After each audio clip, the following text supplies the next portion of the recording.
Plans should be taken seriously by every American citizen. At this moment, the war in Gaza has already destroyed or disrupted millions of lives. Precise numbers are hard to confirm, but hundreds of thousands of Palestinians and increasingly Israelis have been internally displaced, wounded, or killed. These aren't just numbers. They are shattered families and ruined lives. And yet, there are policymakers in Washington contemplating war with Iran. I ask you, if the human cost of the war in Gaza, a localized conflict, is this high, how much higher will the cost of a war with Iran be?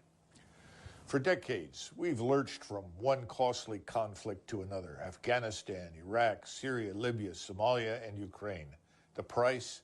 Tens of trillions and tens of thousands of American lives. But who pays this price?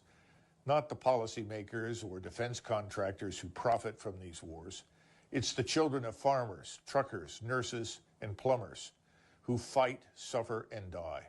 We confront the emergence of new alliances determined to stop American meddling in the affairs of other countries. These new alliances include Iran, Russia, China, and a host of others who wait on the sidelines to join in the effort to stop Washington's reckless interventions. Russian Foreign Minister Lavrov's recent warning that any conflict with Iran risks drawing in other major global powers must be taken seriously. Let me be clear. No state, especially a free democratic republic like ours, should ever threaten war unless it's fully prepared to follow through. At this point in our history, Washington knows, or should know, that our nation and armed forces are not ready for a war with major military powers 6,000 to 7,000 miles from the United States. We're close to $35 trillion in debt.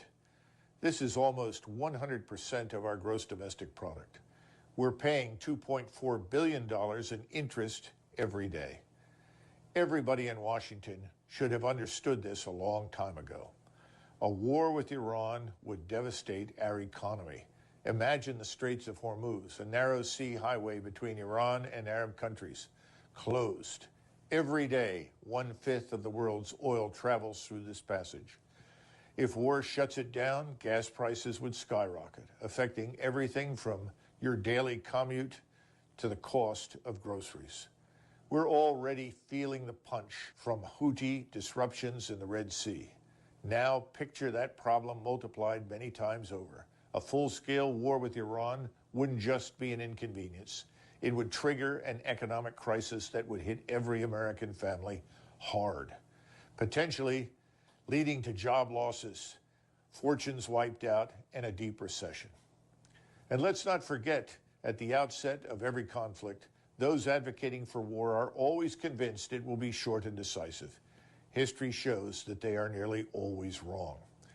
We've seen this before in Afghanistan, Iraq, and Ukraine. Strategies fail, yet instead of reassessment, we double down on failure. The same think tanks, pundits, and contractors push for more conflict, more spending, more sacrifice from others. This isn't just a failure of strategy, it's a failure of accountability.